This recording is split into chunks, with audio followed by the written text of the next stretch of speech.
Bueno, es una pena lo de la publicidad, no por la publicidad, que está muy bien, sino porque esto sigue igual de intenso mientras ustedes estaban haciendo lo que consideraron oportuno en estos minutos. Insisto, bienvenida a la publicidad, pero vamos a continuar un poco tratando de aportar cosas a este debate tan interesante que al final nos afecta tanto a todos y que tiene que ver con cómo vivimos. Luis Bárcenas es, una vez más, el protagonista de la jornada. Llevábamos tiempo sin saber nada de él y en pocos días se han acumulado las noticias. ¿Casualidad? Ustedes llegan a sus conclusiones. Una entrevista hace unos días que se publicaba en el diario ABC y hoy esa, para muchos, sorprendente decisión del juez que fija una fianza para muchos ridícula. Uxía Rodríguez. Fernanda, una fianza de 200.000 euros, una cantidad, como decías, más bien ridícula para el Bárcenas de hace no tanto tiempo. El mismo que llegó a acumular más de 48 millones de euros en sus cuentas de Suiza. 200.000 euros que ahora, desde prisión, el extesorero del Partido Popular necesita reunir. Es la cantidad que le separa de la libertad.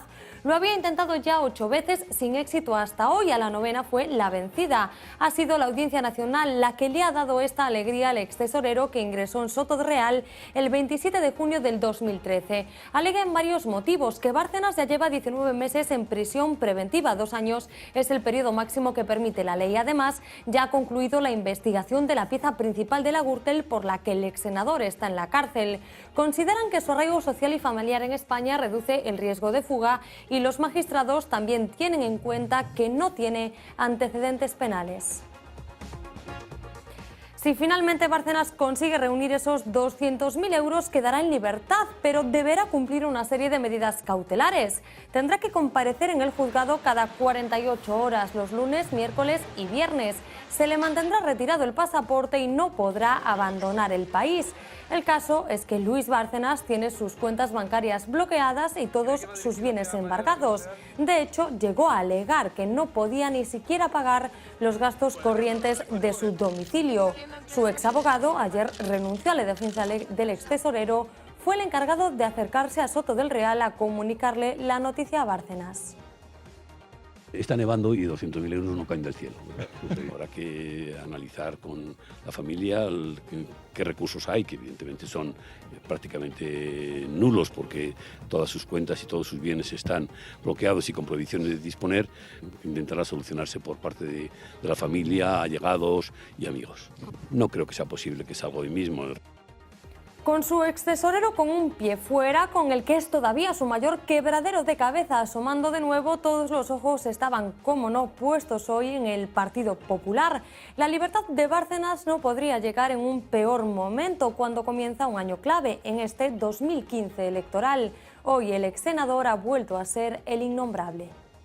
Nuestro respeto a las decisiones judiciales de una persona que además en este momento ya no está en el Partido Popular. Bueno, a mí la situación procesal de este señor me es absolutamente indiferente. Ya ha perjudicado la imagen del Partido Popular, desgraciadamente. ¿Preocupa que esté en la calle? ¿Le preocupará a él? A mí no. Mientras el PP muestra una imagen de aparente tranquilidad, hay quien ve ya la sombra de sus siglas detrás de la cercana libertad de Bárcenas. Esta portada del Mundo que vamos a ver, la del 15 de julio del año 2013, ya circula como la pólvora. En ella se asegura que el abogado de la Puerta le ofreció ese pacto en nombre del PP, algo que le habría corroborado el propio Miguel Durán en nombre del propio Rajoy. Algunos hablan de la libertad bajo fianza como un posible premio por su silencio.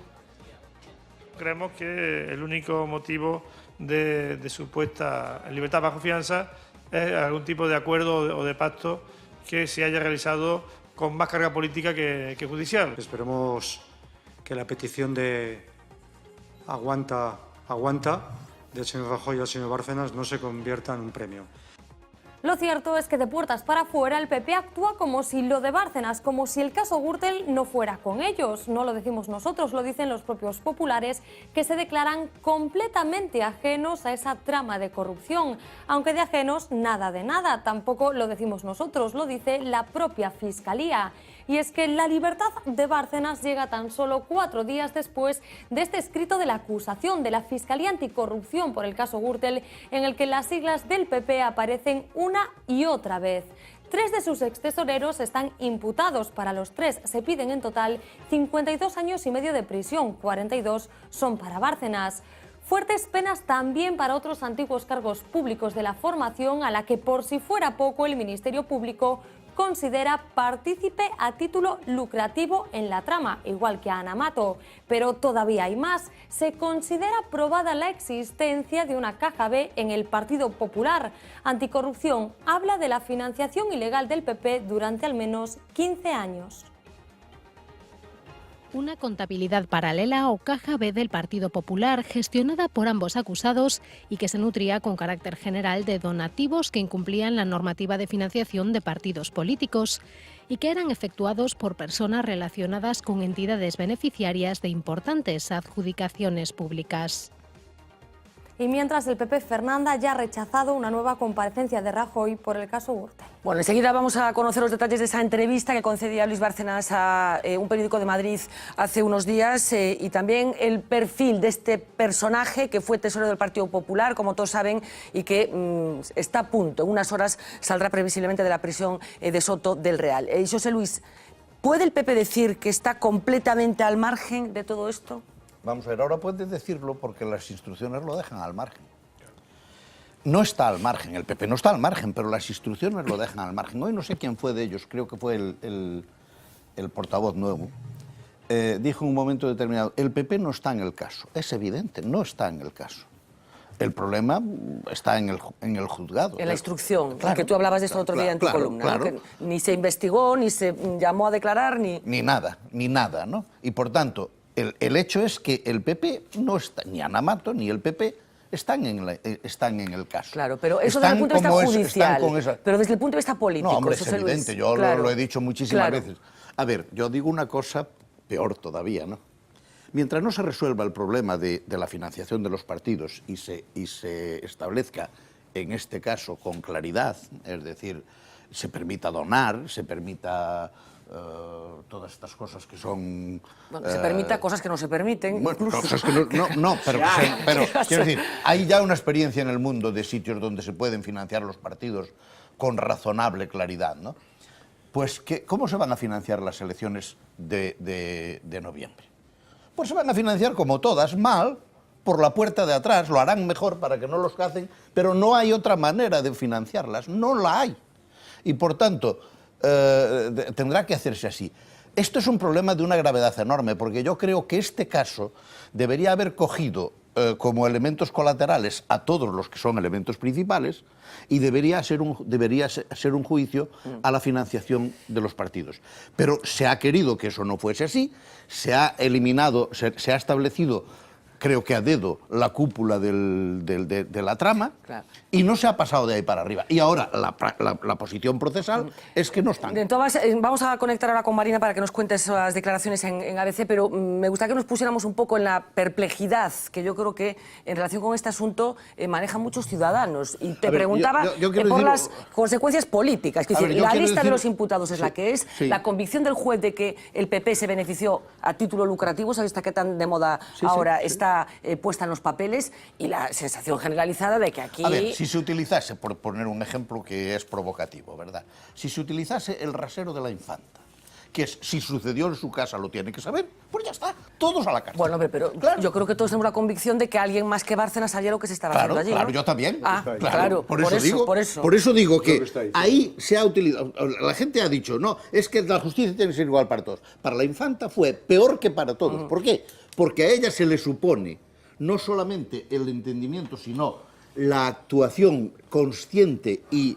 colaborativa, casi. Colaborativa. No, delictiva, es decir, en el sentido de que lo hace con plena conciencia de que está infringiendo la ley, y a estos otros no se les supone nada. Yo insisto en la perplejidad de los ciudadanos. Estamos hablando de un partido cuya sede principal está reconstruida o remozada, remodelada con dinero negro. También habría que decir otra cosa, que esto va por barrios, porque tenemos de estos ejemplos. Este es muy grande porque el partido es muy grande, Pues los Pero ejemplos tenemos a están CiU, en todo. tuvimos al Partido Socialista, etcétera. Esto es un CiU tema tiene la general. sede embargada, creo Claro, recordar, ¿no? precisamente por eso, y tiene a varios en la cárcel, y tiene al presidente Pujol como está. No, o sea, y aquí todo tenemos eso. para dar y tomar, efectivamente. A ver, Marina, cuéntanos un poco qué declaraciones hizo Bárcenas en ese periódico que finalmente, al menos sobre el papel, ha llevado a Javier Gómez de Liaño a renunciar a su defensa. Al menos digo sobre el papel porque hay quien dice que puede haber maniobras dilatorias en todo este asunto. Cuéntanos. Fue del pasado viernes que el periódico ABC entrevistó desde la cárcel a Luis Bárcenas y el extesorero defendió desde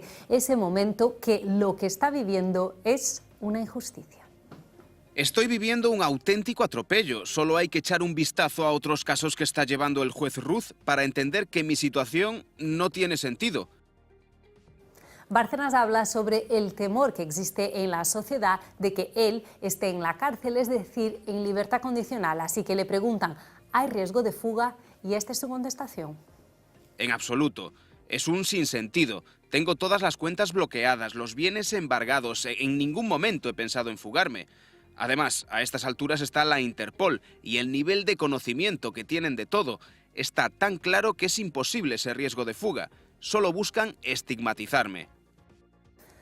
Acusa al Partido Popular de lo que le está pasando. Él sostiene que lo usan como chivo expiatorio. La estrategia del partido, dice, es centrar en él, en Bárcenas, todo lo que han hecho mal. Quieren que sea el icono de toda la corrupción. Cuando hablan del caso Gürtel, poder decir, nosotros tenemos al tesorero en la cárcel. Les viene bien que siga aquí por motivos electorales. Está muy claro. Si no, ¿por qué no tengo el mismo tratamiento que Rodrigo Rato? Y la última pregunta tiene que ver con el juez Ruz. El extesorero del PP confiesa que se alegra que Ruz vaya a dejar el caso en el mes de marzo, pero él también admite parte de la culpa. Creo que me excedí por torpeza en mis declaraciones ante el juez Ruz en la Audiencia Nacional en septiembre del 2012. En esas declaraciones los acusé de sectarismo, pero también se debe al enconamiento de la Fiscalía contra mí. Como decías, Fernanda, parece que Bárcenas dio esta entrevista sin informar a su abogado. Bueno, pues decimos que estamos concatenando noticias relacionadas con Bárcenas, casualidad o serendipia, que decía el otro. Se publica esta entrevista y prácticamente 48 horas después el juez fija esa fianza de 200.000 euros que le va a permitir salir bueno, pues más pronto que tarde, como decíamos, de Soto del Real. Vamos a aprovechar para repasar un poco los grandes hits de este personaje que lleva formando parte de nuestras vidas desde hace un tiempo. Él lleva vinculado al Partido Popular mucho más tiempo, pero bueno, es protagonista de la actualidad desde hace no tanto. Cuéntanos, Marina, ¿qué nos ha aportado Luis Bárcenas en este tiempo? Pues empezamos, Fernanda, por el principio, porque se dice que Francisco Correa dio más de 6 millones a Luis Bárcenas en cajas de zapatos y que fue a partir de ahí que esta información se empezó a destapar la Gürtel. De hecho, cuando Bárcenas era tesorero lo apodaban de Mr. No, porque el no era la respuesta que daba siempre que se le pedía más dinero o un aumento de sueldo, o eso era lo que trascendía a los medios de comunicación, porque una vez que se empezó a tirar del hilo se descubrió un personaje hasta entonces desconocido. Descubrimos que tenía 48 millones de euros guardados en Suiza y que pese a que en un principio negó tener cualquier patrimonio, sí lo tenía. En total 3,5 millones en inmuebles. Conocida esa información, fuimos a por reacciones y nuestras hemerotecas entraron imágenes y frases que quedaron para la historia. No voy a necesitar más de 2 palabras. Es falso. No es cierto, salvo alguna cosa que es la que han publicado los medios de comunicación. La iniciación en diferido, en forma efectivamente de simulación. En la memoria de todos quedó también este portal. Los periodistas esperamos durante semanas en la puerta de su casa buscando declaraciones. Salía con su gabardina beige y el pelo repeinado hacia atrás con gomina y no solía contestar a los periodistas hasta que un día lo hizo y dijo esto. Todo esto es una burda manipulación. Ni existe ni ha existido ninguna libreta secreta. Mariano Rajoy ha cobrado dinero negro. Estoy diciendo que es una burda manipulación, pues evidentemente no. Y durante todo este tiempo, ¿qué hacían Rajoy y Bárcenas? Pues hablar por SMS. ¿Nadal está en una situación como esta? ¿Sabe usted si hay un finiquito firmado por su parte? El Partido Popular no lo muestra en ningún momento. Ahora mismo hay una relación laboral suya con el Partido Popular. Señor Bárcenas, ¿este viaje ha sido de placer o de trabajo? Porque sabemos que hay 2 testaferros suyos que viven en Canadá. ¿Ha estado preguntándoles cómo tiene que actuar para proteger sus millones? Luis, lo entiendo. Sé fuerte. Mañana te llamaré. Un abrazo. Estoy tranquilo y soy fuerte. ¿Estás de acuerdo con las órdenes que se han dado en el partido con respecto a mí? Te ruego que me llames como quedaste para saber dónde estamos. Es urgente. Gracias. Tú sabrás a qué estáis jugando, pero yo quedo liberado de todo compromiso contigo y con el partido.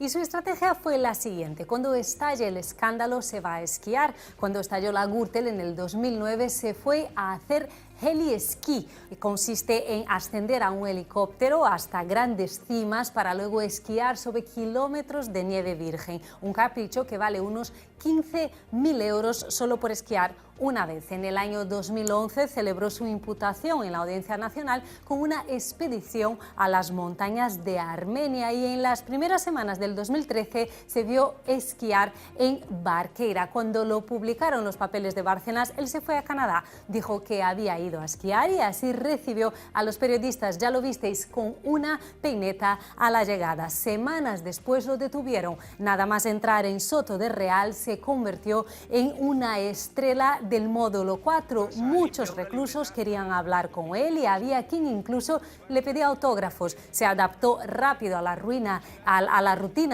se dedicaba a leer, a preparar su defensa y a hacer algo de deporte, jugar a las cartas, donde por cierto las apuestas apostaban bebidas del economato, y hacía también yoga. Ahora saldrá de la prisión, Fernanda, aunque con todos sus bienes embargados, así que su vida tendrá que cambiar un poquito. Bueno, pues Fernando, te pregunto a ti, me faltan todavía los demás. ¿Puede despachar el Partido Popular este asunto diciendo que no tiene nada que ver con Bárcenas ni con la trama Gürtel? Yo creo que es imposible, ¿no? O sea, esto, por mucho que quieran desvincularlo del Partido Popular, es el Partido Popular, ¿no? Entonces tendrán que dar suficientes explicaciones. Lo que pasa es que ¿cómo lo haces? Es decir, con ese WhatsApp, con ese... Y luego un comportamiento que no ayuda, ¿no? Porque irrita. Es que las decisiones humanas generalmente están completamente emocionalizadas. Pues si había algún problema, este señor lo ha agravado. Y luego ya, otra cosa que sorprende es el empeño que tienen todos los corruptos y todos los que pillan estos saraos en querer dar pena. O sea, es que es absoluto. Sale el abogado y dice, joder, el dinero no llueve, macho, lo mejor no ves, tío. Entonces se lanza desde un helicóptero el dinero, ¿cómo eres para hacer el esquí? Es que... Dice, el dinero llueve como mañana estará fuera. O sea, luego el dinero en un día parecido. Pues por lo menos no quiere dar pena porque eso encima cabrea, ¿no? Está buscando supuestamente un aval bancario, sino una colecta. Con una anécdota que yo... Un juez de Pontevedra, que fue presidente de la audiencia hace unos años, me contó un día una anécdota que me pareció enormemente... Allí en Pontevedra había un juez que era una bellísima persona, que era juez municipal, me parece que se llamaba... Hasta el nombre era Gutiérrez Población, para recordarlo. Y creo que el hombre, cada vez que tenía que condenar a alguien, el pobre hombre le entraban unos canguelos. Entonces, una señora allá del Morrazo vino a este presidente de la audiencia a través de una persona conocida a pedirle, que tenía un juicio con Gutiérrez Población, y que a ver si le podía ayudar, si le podía decir algo. Tal. Le dijo, señora, yo soy un juez, no me voy a meter en esas cosas y tal, el juez actúa tal. Lo que sí le puedo dar es un consejo. Usted venga vestida de negro con un pañuelo y llore mucho. Efectivamente, la señora llegó vestida de negro, lloró mucho y salió a suelto. Esa es la explicación. Esto es el conocimiento del alma humana de que hablábamos antes. Ignacio, ¿cómo encajamos todo esto? Vamos a ver, a mí me parece que la conducta de Bárcenas es el producto de una cosa que yo denomino como el familismo amoral absoluto que ha habido en el Partido Popular durante muchos años. Es decir, la familia amoral. Todos sabían lo que pasaba, pero como buenos cínicos todos miraban para el otro lado. Se beneficiaban también, ¿eh? Bueno, yo eso no lo voy a... Yo eso no lo voy a... Sí, pero bueno, claro, a título lucrativo, efectivamente. Incluso probablemente en negro, pero y luego pongamos que en blanco. Y luego hay otro tema que me llama... Sobre sueldos, ¿no? Ah, no, bueno. Hay otro tema que me llama mucho... No, ya lo hemos discutido. No, ni en esta ni en ninguna. Nunca hubo sobresueldos. Nunca hubo sobresueldos en el Partido Socialista. De hecho, ni la prensa de derecha se atreve a decir eso. Nunca hubo sobresueldos en el PSOE. Ha habido corrupción, pero no sobresueldos a los ejecutivos del partido. A ver, venga, Bueno, y luego hay otra cuestión Vamos que a me dejar llama... las cosas en su sitio. Hay otro tema que me llama muchísimo la atención y es que, evidentemente, pues todo necio confunde valor y precio. En estos momentos el precio de Bárcenas son 200.000 euros. Pero ¿cuál es el valor simbólico que tiene en estos momentos la libertad de Bárcenas para el Partido Popular? Me pregunto yo, ¿no? Es decir, ¿qué estarán pensando en el Partido Popular de lo que les puede afectar como valor simbólico que tiene? Porque evidentemente tiene un valor simbólico. La salida de Bárcenas en libertad, ¿no? Porque evidentemente lo que está haciendo el Partido Popular en este momento es un poco a raíz de las declaraciones que yo he escuchado, es retando al sentido común. Y retar al sentido común es decir, esto no tiene que ver con el Partido Popular, esto no es una guerra nuestra, este Entonces, señor... ¿qué tendría que hacer? Vamos a ver, yo creo que evidentemente el sentido común a lo que obligaría en este caso es a que se asumieran lo que nunca se ha asumido, que son desde mi punto de vista responsabilidades políticas, creo yo. ¿Que pasarían por dimitir a alguien? Evidentemente. ¿El presidente del partido? Por ejemplo, si tiene que dimitir, que dimita. Me parece a mí que las cosas tienen que ser así. Esta es la única manera de que esto empiece a ser realmente creíble. No sé si concordáis. ¿Tú te escuchas y simplemente sí o no? ¿Tú crees que debería dimitir el presidente del partido, es decir, Mariano Rajoy? A ver, yo no me acuerdo de cuándo fue, ahora mismo no me acuerdo, de cuándo son los SMS. No, los SMS sí, pero yo creo que eso viene por otro problema por el que no se pueden utilizar. Y es porque han sido cogidos sin autorización judicial. Pero los hemos visto todos. Sí, pero lo han sido... No, bueno, pero pero estamos hablando de responsabilidades políticas. Pero yo quiero decir que no me acuerdo si era presidente del partido Mariano Rajoy cuando se produjeron los hechos de Bárcenas o no. En parte sí. En parte sí. Seguro. En parte sí. Con seguridad. A ver, si es o tiene que dar una explicación de que hay otro tipo de organización en el partido según la cual es otro el responsable, o tiene que serlo él, claro. ¿Tú crees que estamos en esa tesitura que plantea Ignacio? Recordarás, eu defendín aquí xa hai moito tempo, máis dun ano, que tiña que marcharse o presidente Rajoy. Acordas eso? Que é insostenible que un presidente do goberno que aparece nese SMS que non terán valor como proba, pero teñen un valor evidente político, era insostible para un país como España que o minusvaloraba diante dos seus colegas europeos, parece que menos do que eu pensaba. E eu dixen, acórdate, fallei, que non iba a chegar a Nadal. Acórdaste daquelo? Sí, non, fallei, claramente. Porque o país ten unha democracia, bueno, creo que é unha democracia homologable, xa sabedes se é homologada, xa sabedes que esa é a miña opinión, pero, sin embargo, con elementos de baixa calidade. Isto nun país anglosaxón é inconcebible. Inconcebible. Levaba fora do goberno un ano e pico. Isto é inconcebible. Rajoy tiña que dimitir por esta cuestión. E este é o grave do asunto. Este é o grave do asunto. Bueno, non é o momento de entrar se Bárcenas debe estar fora ou non, se queres falo deso. No, xa está, veña. Pues, Manuel. Bárcenas necesita reunir ahora 200.000 euros, pero reunir se le da bien. Yo confío en que entre los allegados que el abogado mencionaba... No es lo mismo marcar goles en el Barcelona que marcarlos en el Rayo Vallecano. De acuerdo. Ahora juegan pero de repente aparece el Atlético de Madrid por ahí. Pero, José Luis, son 200.000, no son 40 millones. No, porque hay la convicción de que él sigue teniendo mucho dinero oculto. Lo que pasa es que, claro, queda feo ahora que pide... Ahora queda feo. Garantía de que no desaparezca, que esto no va a desaparecer. Creo que se lo podrán prestar, porque... Algún amigo le quedará, tiene con qué responder. Vamos a ver, me parece que esta frase, sé fuerte, tal vez se está realizando ahora. Me parece que probablemente aquí hay mucho más de lo que podemos ver en esta salida de la cárcel ahora y demás, ¿no? En cualquier caso, hoy Ignacio me pilla todos los argumentos antes. Creo que la clave está en lo que has dicho, ¿no? En el cinismo. Vamos a ver, ¿tendría que dimitir? Por supuesto, o sea, ¿cómo no? ¿Cómo pueden decir esto no tiene que ver con el PP? Es decir, alguien que dice esto se sitúa en una posición cínica, pero en el cinismo auténtico, el que fundó Antístenes, el que decía que ninguna palabra vale más que otra, que no tiene ningún sentido hablar, porque total, hablar no dice nada y una interpretación es igual que otra. Entonces, ese cinismo es el que practica esta gente. Todo el mundo sabe que lo que dicen es falso, saben que es absolutamente así, pero da igual.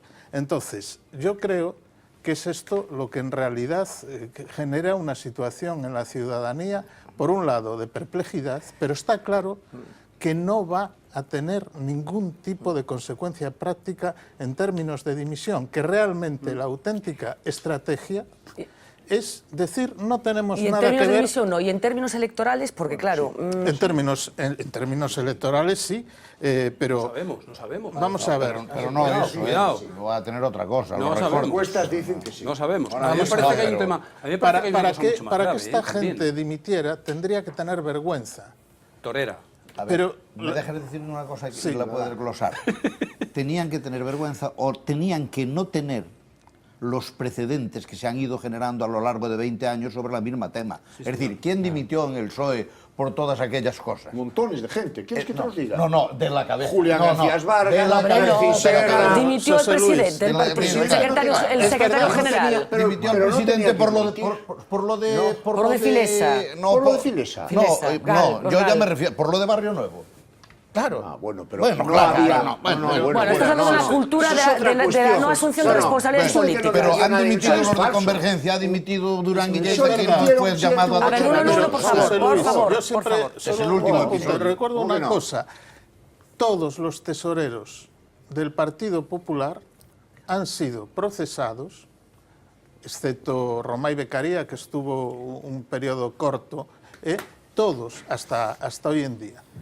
Eso indica, Naseiro salió suelto por temas formales, pero eso lo que indica es que la función que cumplían y que tenían que cumplir era esa. Es decir, esta es la perversión de la cuestión. Para ser tesorero del Partido Popular había que reunir. Yo creo que hay otro elemento además perverso, ¿no? Que desde el momento en que la política se está apoyando en la justicia, porque siempre es nosotros respetamos las decisiones judiciales y no asumen desde la óptica de lo civil, que es de donde debería de ser, las responsabilidades que corresponden, lo que están haciendo es pervirtiendo la justicia desde mi punto de vista, porque están continuamente pasando pelotas al tejado de la justicia. No, que resuelva la justicia. Oh, mire usted, y la sociedad civil, que son ustedes, ¿cómo resuelve? Nada, estamos viendo esa primera página un poco inquietante de Hace un tiempo del mundo. Si hablas, tu mujer irá a prisión, si callas, caerá Gallardón y saludará al proceso. Un poco hoy, como decíamos, está circulando a toda velocidad por las redes sociales porque da un poco de grima lo que aparece en ese titular. Bueno, vamos a seguir hablando de Bárcenas. Mañana supuestamente saldrá de prisión en cuanto consigan reunir esos 200.000 euros y la papeleta que le queda por delante al Partido Popular, que parece que se va a enrocar en ese mensaje, el menos cínico de respetamos las decisiones judiciales, y el más cínico no tenemos nada que ver con lo que pasaba con nuestro tesorero. Quería glosar un asunto que tiene que ver con Podemos, esa fuerza política que acaba de cumplir un año y que está revolucionando el panorama electoral, porque saben que ha tenido un último encontronazo con un medio de comunicación, en este caso con Canal Sur, el pasado fin de semana. Pablo Iglesias se ha dedicado a contarlo en un mitin, diciendo que ha sido vetado, que es en un programa del canal público andaluz, con el consiguiente recochineo en ese mitin. Así que quería hacer un pequeño repaso por los problemas llamativos, por la cantidad de cadenas con las que se ha enfrentado en este año escaso en el que Pablo Iglesias lleva siendo un fenómeno no solamente político, sino también mediático. El primer problema, recordemos, lo tuvo con Telecinco. Había pactado inicialmente una entrevista con un programa que se emite los sábados por la noche. Finalmente no se llegó a celebrar porque hubo un desacuerdo con el formato. Vamos a verlo. Proponemos a Telecinco, además, una fórmula que en términos de audiencia hubiera funcionado y les encantó. Les decimos, vamos los cinco de la dirección de Podemos, a contestar todos a todo lo que queráis, a todos los tertulianos que queráis. Y nos dicen, por favor, venid, ¿qué queréis? ¿Cuántos coches os mandamos? Encantados, por lo que imagínate que iba a suponer de audiencia que estuvieran Íñigo Errejón, Pablo Iglesias, Juan Carlos Monedero. Bueno, esto es la explicación que daba Pablo Iglesias desde ese desencuentro con Telecinco, que por supuesto Telecinco interpretó de una forma completamente distinta. ¿Quién tenía que entrevistar y de qué manera? Siguiente encontronazo, Televisión Española, conocidísimo encontronazo. En esa tertulia del 24 horas, con esos comentarios previos del moderador y también con esa pregunta que se le formuló a Pablo Iglesias en el transcurso de la entrevista. Vamos a verlo. Pablo Iglesias, secretario general de Podemos. Buenas noches. Muy buenas noches, Sergio. ¿Qué tal, cómo está? Muy contento de estar aquí. ¿Te acuerdas la última vez? El 16 de octubre de 2013 me dijiste nos veremos pronto. Bueno, un año. Pasar Entonces más eras de un año. solamente Pablo Iglesias. Ahora eres el secretario general de Podemos. La diferencia. Ha costado, ¿eh? Ha costado que venga aquí. Me vas a permitir que dé las gracias a los trabajadores de esta casa, porque si no es por su presión no estoy aquí. Por eso es un honor, ¿sabes que sí? Por eso es un honor para mí llevar este lazo, ¿sabes por qué? Porque este lazo naranja y ver que también lo llevan algunos de los cámaras. Buen rollo. La clave esta noche es que no puedo decir que es una corona y la... No, ni agua, el enemigo es agua. Al enemigo es agua. Pero ¿qué dices? Traigo aquí una cosa, ni agua. Bueno, este último vídeo que estábamos viendo corresponde a las palabras que se pronunciaron en la mesa antes de que se encendiera el piloto rojo. Quiere decir que alguien de realización filtró esta grabación en la que se estaban estableciendo un poco las reglas del juego en esa entrevista que se le iba a realizar a Pablo Iglesias. Recordarán también una entrevista que Jordi Évole le realizó a Pablo Iglesias en la que hablaban precisamente de la presencia de Podemos en los medios de comunicación. Iglesias le daba la vuelta y decía esto. ¿Sería Podemos lo que es si no hubiese tenido todos los minutos que ha tenido en las televisiones privadas de este país? Claro que no. ¿Por qué hemos salido, Jordi? Dime tú. Tú lo sabes perfectamente. No, yo no lo sé. Dímelo tú. Porque éramos rentables económicamente. ¿Eres rentables? Claro. ¿Por? Porque dábamos audiencia. Si está Podemos o si está Pablo Iglesias, aumenta el ser. ¿Tú has salido solo en las cadenas privadas porque eras rentable? ¿No has salido porque hay libertad de expresión? Que la razón fundamental por la que los programas de televisión que a mí me llamaban era por la libertad de expresión. Es decir, como tiene que haber libertad de expresión, tenemos que traer al coleta este. Eso no te lo crees ni tú. Bueno, esta era la explicación que le daba a Jordi Évole. Como les decía, el último encontronazo con Canal Sur en Andalucía. Él mismo decía esto en el meeting que daba este fin de semana en Sevilla. Como venía a Andalucía, pues lo lógico era una entrevista en Canal Sur, ¿no? Eso es lo normal. Cuando estuve en Barcelona, me hicieron una entrevista en TV3. Pues resulta que tenemos la entrevista acordada desde hace una semana y resulta que ayer nos llaman de Canal Sur y nos dicen entrevista cancelada. Y nos dicen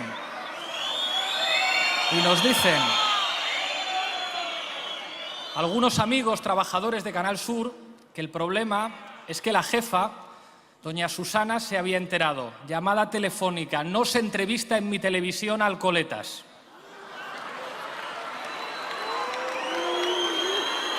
Bueno, pues aquí va el primer titular de hoy.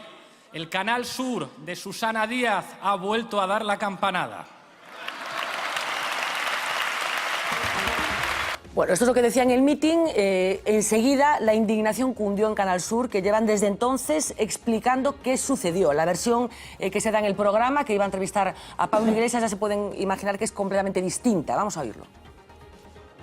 No es habitual que tengamos que dar explicaciones sobre cómo realizamos nuestro trabajo, pero permítanme que les diga que ya está bien de que se ponga en duda nuestra profesionalidad y que parezca que todo vale, porque no. Les puedo asegurar, como responsable de este programa, que llevamos más de 8 meses solicitando una entrevista con el señor Iglesias. Aquí tienen un correo electrónico del 26 de mayo de 2014 solicitando la primera y hasta ahora solo hemos recibido por respuesta que no le encaja en agenda, que está ocupado, que prefiere retirarse de la primera línea, que es mejor dejar la visibilidad a otros compañeros. Unos meses atrás accedieron a que Teresa Rodríguez acudiera a nuestro plató y llegamos a concertar una entrevista con ella que finalmente se realizó el 22 de septiembre, no sin antes haberla cancelado ellos en 2 ocasiones anteriores después de haberla cerrado. Proceso similar ocurrió con Íñigo Errejón, que fue el nombre que desde Podemos se nos ofreció cuando volvimos a solicitar una entrevista con Pablo Iglesias. Se cerró para el 20 de octubre, pero a las 4:27 de la madrugada recibo personalmente un WhatsApp comunicándome que ha habido un imprevisto y que Errejón no puede venir. La entrevista está anunciada, pero no se celebra. Bueno, estas explicaciones se han dado por parte de Canal Plus a través de diferentes medios. En ese caso estábamos viendo la señal de Canal Plus, pero también he intervenido en otros medios sin que hayan sido contestados por la dirección de Podemos, que sí dijo lo que dijo en ese mitin. Y bueno, quería poner un poco todo junto porque parece que tiene una cierta vocación de cuestionar la profesionalidad de medios tan diversos como Televisión Española, Telecinco, Canal Sur. Yo no sé si veis algo, una forma de entender la comunicación política, el papel que juegan los medios. Yo lo de esta gente es que me sorprende por que se quejen del trato que han tenido de los medios de comunicación, cuando las entrevistas que se le ha hecho en general, el tratamiento de los temas, cómo se plantean normalmente los debates, les favorece porque es ya campo a favor. Que se estén quejando y que traten de imponer las condiciones en todos los medios de comunicación, que digan cuándo les tienen que entrevistar, que nadie se pueda negar. Esto es como cuando vas a entrevistar a alguien para gerente y te encuentras ya con unos tics ya de persona cínica que piensa que los trabajadores no son nada más que meras herramientas. Es decir, esto sin tener poder. ¿Cómo se están dirigiendo a la sociedad? Con un grado de soberbia, un trato despectivo. Bueno, es que una vez que ves a Monedero, yo en los debates me quedo asustado del punto de soberbia con el que se dirige. Y es que hablan de la gente que le tienen que entrevistar porque sí. Y en las condiciones en las que ellos digan. Y les tienes que, bueno, pero imagínate cómo entrevistan a muchos políticos, le meten caña ahí, pim, pam, que llevan muchos programas, le meten una caña que lo dejan doblado. Y salen los hombres defendiéndose con las mujeres, ¿no?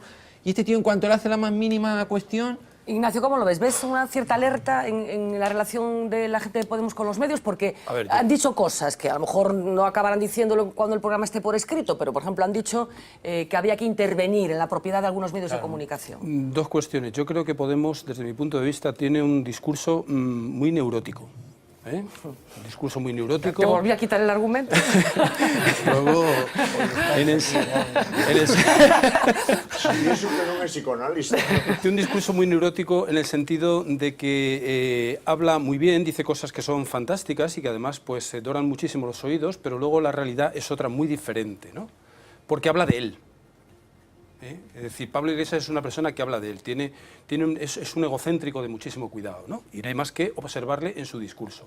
Y de ahí, precisamente, yo creo que es un poco la falta que tiene de alternativas, porque yo no le he escuchado hablar de muchas cosas que debería de hablar, Es decir, yo no le he escuchado hablar de su programa bajo ningún concepto, es decir, puede ser que a lo mejor también el tipo de entrevista que se le haga es un tipo de entrevista que se deriva hacia lo más personal, ¿no? Pero la sensación que yo tengo es de que esta persona, de momento, yo donde le he visto, lo único que ha hecho ha sido hablar de sí mismo y cuando no le gusta, evidentemente, critica. Tuco, bueno, brevemente, por favor, sí, que estamos brevemente. al filo. Yo creo que cuestión de que Podemos está en estado de gracia. Faga o que faga... Outro día me decía, como si presentan o Pato Donald, vai ser igual. O a Mona das Palmeras, decimos os de Pontevedra. Quero decir, bueno, se demostra, como preguntan, usted nas elecciones en Navarra, a quién va a votar? E a xente dice, a Podemos, sin saber quen vai ser o candidato. Pues pero esa gente dixo que votaras a Podemos nas eleccións xerais anteriores, sí, que non existían. Hasta el general Mola, que está allí enterrado al final da avenida Carlos III en Pamplona. Bueno, eu creo que, bueno, isto é unha broma, non, obviamente. Eu creo que está en estado de gracia e dá un pouco igual. Por exemplo, noutro campo, pero non podo resistir a dicilo. Hoxe hai unha polémica con Monedero, porque por la empresa. Hai unha empresa del que facturou 400.000 euros, din que sin IVA, que con IVA, a mí xa ese o que de menos. No, explico. Tengo unha explicación hoxe. Sin IVA porque é unha facturación estranxeiro. O que entro é... Na facturación, na cuantía. Que estos pobres, esta gente normal, que non lleva corbata, esta gente normal, resulta que teñen unha empresa que factura 400.000 euros. En 2 meses. Bueno, en 2 meses, Eu nunca vin 400.000 euros xuntos, Eu que son un tipo de la casta, de la puta casta, Nunca vin 400.000 euros xuntos. Esta é a cuestión, pero era igual. Podo dicir o que queira, e Monedero facer o que queira, porque Monedero me va a ganar siempre. Monedero dio una explicación, por cierto, en un medio de comunicación, en este caso en La Sexta, donde fue entrevistado, dijo que efectivamente no había pagado IVA porque es una facturación... Déjame acabar, Tuco Cerviño. O do IVA me da igual. No me da igual, pero bueno. No pagó IVA porque era una facturación a una empresa, a empresas que no eran españolas, con lo cual estaba exento de pagar el IVA, que son emolumentos que proceden de consultorías que él realizó en países de Sudamérica y que todos los pagos del trabajo que se realizó durante 2 años se concentraron en esos 2 meses. En cualquier caso, efectivamente estamos hablando de una cantidad no menor, teniendo en cuenta que él es la única persona que está en nómina en esa empresa y teniendo en cuenta que es profesor universitario y teniendo en cuenta que participa en tertulias en donde cobrará. Un tipo normal. Yo yo hoy le hubiera preguntado, no tuve ocasión, por ese sueldo máximo que ellos quieren poner. Es normal. A ver, José Luis. Primero, Pablo Iglesias habla de sí en tercera persona, que ese es el como el Papa. Sí, viene Pablo Iglesias. Sí. Majestático, ¿no? Sí, Sin haber tenido poder, cuidado, sin haber tenido poder. La segunda es que si él se queja de lo que le hicieron en TV2, Fernando hoy tendría que estar aquí, ya no nos volvería a mirar a la cara. La tercera cosa es que yo creo que la explicación de este, ¿cómo se llama?, de Canal Sur es la cierta, ¿no? Ahora, hay un problema que es evidente, y es que algo parecido a lo que decía Tuco, sin que sirva de precedente. Él convierte cada una de estas salidas de pie de banco en una multiplicación por 10 de sus comparecencias en televisión y en una multiplicación por 10 del ansia que tienen las televisiones en llamarle y en entrevistarle. Pero hay motivos para estar asustados, digamos, de la bola. A ver, yo de la bola que tengan ellos y tal, no, pero yo creo que lo que hay es una cosa evidente. Lo que les mantiene en esta posición es la expectativa que tienen de tener un resultado electoral enorme.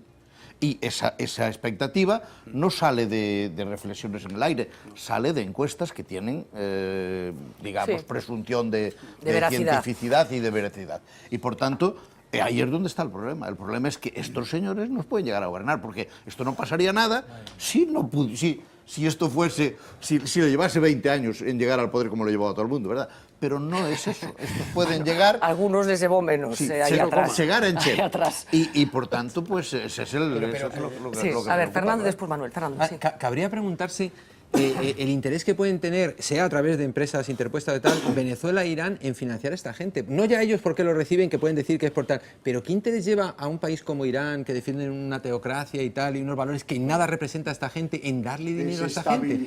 Claro, pero es decir, es curioso que la gente se pregunta por qué lo reciben y tal, y que si lo han cobrado y tal, pero ya al margen, que obviamente con una empresa lo llames el Club de la Pandereta o tal, si tú eres el gerente la recibes tú. Pero lo curioso de esto es por qué esos países tienen interés en darle dinero a esta gente, porque si yo mañana hago un programa que en vez de la tuerca se llama El Tornillo, ¿no? Y llego a Irán y le digo, oiga, ¿por qué no me da a mí 300? Bonito, anda, ¿Por qué te voy a dar yo a ti dinero? Me diría Irán. ¿Y por qué se pues a mí me llama la atención este enfrentamiento sistemático con cada uno de los medios de comunicación que en estos momentos están operando, y digo de perfiles incluso ideológicos diferentes, unas televisiones públicas en entornos gobernados por el Partido Popular, otras en el Partido Socialista e incluso televisiones privadas. Y también hago una referencia, muchos de ellos son personas que tienen medios de comunicación pequeñitos que están operando bueno, pues a través de esas nuevas redes que estamos creando. O sea que es una coincidencia llamativa. Por una parte cuestionan los medios de comunicación convencionales y por otra parte ellos tienen sus propios medios de comunicación. Manuel. Se me ocurre, a raíz de todo lo que está saliendo hoy, comparar el cinismo clásico del PP. No tenemos nada que ver con la financiación, con la Gürtel, y además no somos beneficiarios sino perjudicados. Cinismo clásico. Cinismo hipermoderno. Podemos. Parece que también faltan a la verdad.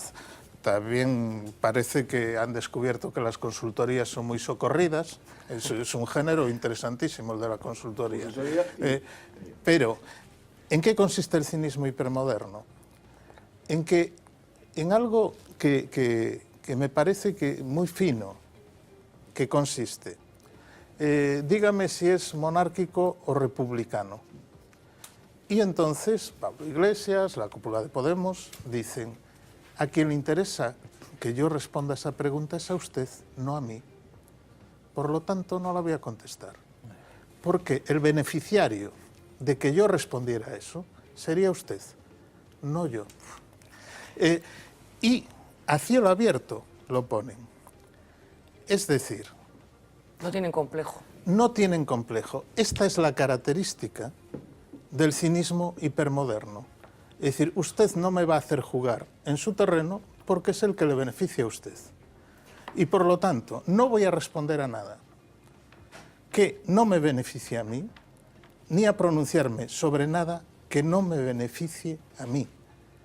Es una forma de cinismo mucho más refinada. Pues ellos pretenden, tanto unos como otros, tanto el Partido Popular como propio Podemos... Solo un segundo más. Tal vez es la diferencia entre el cínico y el canalla. Para ser canalla hay que ser cínico. El cínico simplemente hace como que lo que existe no existe, o lo niega. El canalla sabe que existe, que eso que niega, o que no se atreve, o que no quiere hablar, ese otro, ese código que funciona y que él se salta, para el otro sí funciona. Y este es el gran éxito de Podemos, que la verdad, que para ellos es variable, tiene un funcionamiento muy eficaz para el conjunto cabreado. Entonces, por eso son grandes expertos en comunicación, pero en comunicación adaptada a la sociedad actual.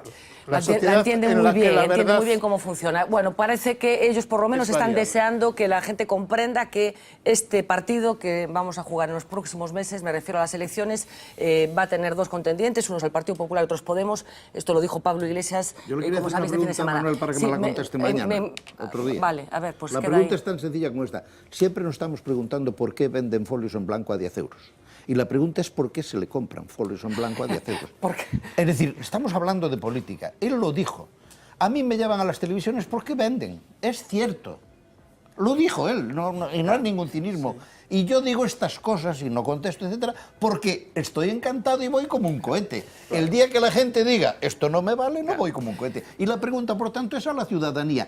¿Qué os pasó, ciudadanos, para veros entusiasmado con esto? Y esa es la pregunta que nos Bueno, pues lo dejamos abierto. La gente puede opinar, que tiene canales para hacerlo a través de las redes sociales. ¿Qué ha pasado para que la gente confíe ciegamente en todas las cosas que están saliendo de la boca de los líderes de Podemos? Vamos fatal de tiempo, lo sé, pero quería hacer una última conexión con el plato de informativos para que Marina Cabegato nos hable de otro personaje. Tenemos hoy una galería curiosa de personajes, bueno, el calificativo se lo ponen ustedes. Se llama Diego Torres, le sonará porque fue socio de Iñaki Urdangarín en esa cosita llamada Instituto NOS. Y ha hablado, ¿dónde ha hablado? Pues en Vanity Fair, con fotografías muy llamativas que nos va a enseñar enseguida Marina. Venga. Pues Fernanda, fue una entrevista que duró 6 horas. Fue la entrevista que dio a la revista Vanity Fair. Diego Torres lo describen en esta entrevista como un hombre afable, pero no simpático, con un punto de arrogancia, el listo de la clase, dicen. Y durante las 18 páginas de entrevista, la estrategia de Torres es siempre negarlo todo. Él defiende que la Casa Real supo desde en todo el momento lo que estaban haciendo en el Instituto NOS, que era legal y que todo estaba supervisado. De hecho, sostiene que el mismo rey, don Juan Carlos, consiguió un patrocinio para su empresa. El rey Juan Carlos hizo gestiones para conseguir 110 millones de euros. Todo está por escrito. Ayudó la infanta Cristina, ayudó García Revenga, ayudaron todos. Ayudaron todos, y es que en este negocio de consultoría hasta estaba involucrado el PSOE. Me dio para que el PSOE de Baleares no pidiera una comisión de investigación parlamentaria sobre el Illes Balears Forum. Pepe Blanco, uno de los que supuestamente medió para el Instituto NOS. Si una vez terminada la sociedad en NOS, la relación entre Urdangarín y Torres se rompió. Problemas personales y de dinero que acabaron con un SMS de Urdangarín que solo decía: lo lamento mucho y adiós. Una vez que se vieron en la justicia, delante de la justicia, empezaron las propuestas. El abogado de Iñaki me ofreció 200.000 euros y un trabajo en Telefónica en Argentina a cambio de asumir más responsabilidades en el caso. Otros llegaron al millón. Y está también la pregunta de cómo es su vida, la vida de Diego Torres ahora mismo, pues él sostiene que no tiene trabajo, que dedica 24 horas de su día a trabajar en su defensa y que vive momentos muy duros. No tengo prácticamente ninguna actividad profesional desde que empezó el caso. Me dedico las 24 horas del día a mi defensa. Vivo situaciones muy difíciles. No puedo pagar el agua, la luz o la calefacción y no puedo poner en venta mi casa porque está embargada. Él confiesa, Fernanda, que ha recibido amenazas y que ha llegado a temer por su vida. Bueno, pues una llamativa entrevista, más que la entrevista en sí, pues la puesta en escena con algunas fotografías que estábamos viendo, bueno, pues llamativas. Gracias, Marina. Nos vamos ya por último al plato de informativos para que Uxía Rodríguez, como siempre, nos ayude a construir el relato de este martes. Adelante. Fernanda, pues este martes hemos escuchado también por fin al autor confeso del robo del códice, que parece que ya no lo es. Manuel Fernández Castiñeiras asegura que no recuerda haber confesado el robo del manuscrito. ¿Vio en algún momento usted el códice calistino? No. ¿El dinero que ganaba, qué hacía con él? Lo guardaba en casa. Me sentí maltratado. Mi mujer y mi hijo estaban detenidos. Dijeron que si no declaraba que estaría en prisión o algo. Se sentí un poco porque el juez se burló de mí. El exelectricista de la catedral solo contestó a las preguntas de su abogada. Asegura que el dinero que encontraron en sus pisos es solo fruto de su trabajo y que el juez Vázquez Taín le maltrató. Su mujer y su hijo mantienen que nunca vieron un fajo de billetes, a pesar de que Fernández Castiñeiras guardaba 1.700.000 euros. Dicen que ellos ahorraban mucho. El que sigue es el escándalo por la muerte del fiscal argentino Alberto Nisman. Aunque el informe preliminar de la autopsia apunta a un suicidio, hoy sabemos que Nisman no tenía restos de pólvora en sus manos. Y no solo eso, el vicepresidente de la Asociación Judía en el país ha difundido esta imagen que vamos a ver. Se la envió el propio fiscal este mismo sábado por WhatsApp. Su despacho lleno de folios, carpetas y subrayadores amarillos. Nisman le mostraba así cómo estaba trabajando en la acusación contra Cristina Fernández, la que iba a presentar en el Congreso justo el día de su muerte. Y atentos ahora a la historia real que les vamos a contar. La protagonista es una mujer y el escenario la AP9. Nos situamos en el día 23 de diciembre cuando la mujer circulaba por esa autopista en dirección Tui. En un momento decidió parar su coche ocupando completamente un carril de circulación. Se bajó del vehículo sin el chaleco reglamentario y comenzó a hacer aspavientos hasta que logró que otro conductor parase, también en medio de la AP9. 115 coches tuvieron que frenar bruscamente o esquivarlos. Se llegaron a producir retenciones en la zona. ¿Qué quería la mujer? Pues indicaciones para llegar a su destino. Acaba de ser condenada a 8 meses de prisión y 2 años y medio de retirada del carné de conducir. Y esto es lo que está pasando en Madrid. El boicot a las nuevas marquesinas que denominan antimendigos se extiende. Bajo el hashtag Arregla tu marquesina ha comenzado un movimiento que denuncia que los nuevos diseños del ejecutivo Diana Botella, con el asiento dividido por un aplique metálico, impiden que la gente pueda acostarse, algo que interpretan como un ataque directo a las personas sin hogar. Hay dos Podemos que todos conocemos. Uno es el partido político liderado por Pablo Iglesias y el otro, seguro que se acuerdan, si escuchan esto.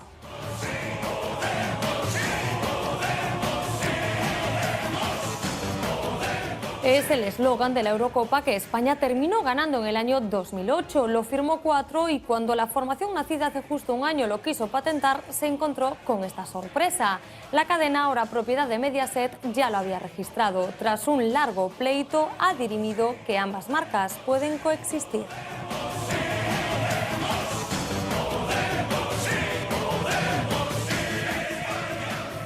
Lo de siempre, ¿no? No, hoy me vas a poner una Coca-Cola de esas. ¿Pero qué te han dado a ti los de Coca-Cola, Manolo? Mucho. Las redes sociales arden con el nuevo anuncio de Coca-Cola. La compañía no ha tenido desde luego el don de la oportunidad. Inmersa en las fuertes protestas de los trabajadores despedidos por el ERE, saca este anuncio, un spot que imita al de la Lotería de Navidad y en el que presume de su papel integrando a los jóvenes en el mundo laboral. Desde siempre, mucho más que un refresco. El anuncio, que pretendía ser tierno, ha generado una luz de críticas y a Coca-Cola la han tachado ya desde cínica a hipócrita. Los trabajadores tampoco se han quedado callados.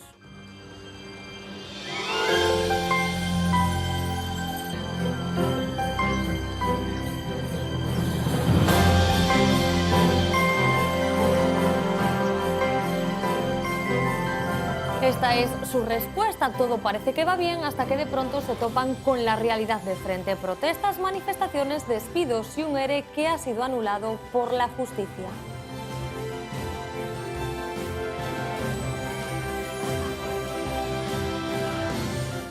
Los más de 2 millones de británicos que cada mañana compran el periódico The Sun han comprobado hoy que ya no es el mismo. Después de 44 años, su famosa página 3 ha cambiado. Las chicas en topless han desaparecido. Una página que parecía algo intocable desde que el magnate Rupert Murdoch comprara el rotativo en 1970. De él fue la idea y desde entonces, día tras día, ese era el privilegiado lugar que ocupaban las chicas desnudas.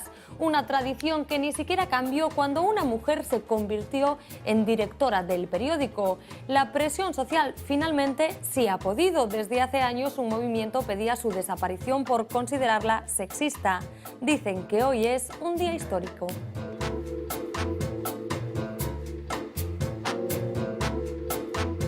Aunque tenemos que decir, Fernanda, que en la versión online del periódico sobreviven todavía esas chicas en topless de la página 3. Pues entonces, en fin, una cosa a medias, teniendo en cuenta por dónde transcurren los derroteros de los medios de comunicación últimamente. En fin, una cosa sí, pero no.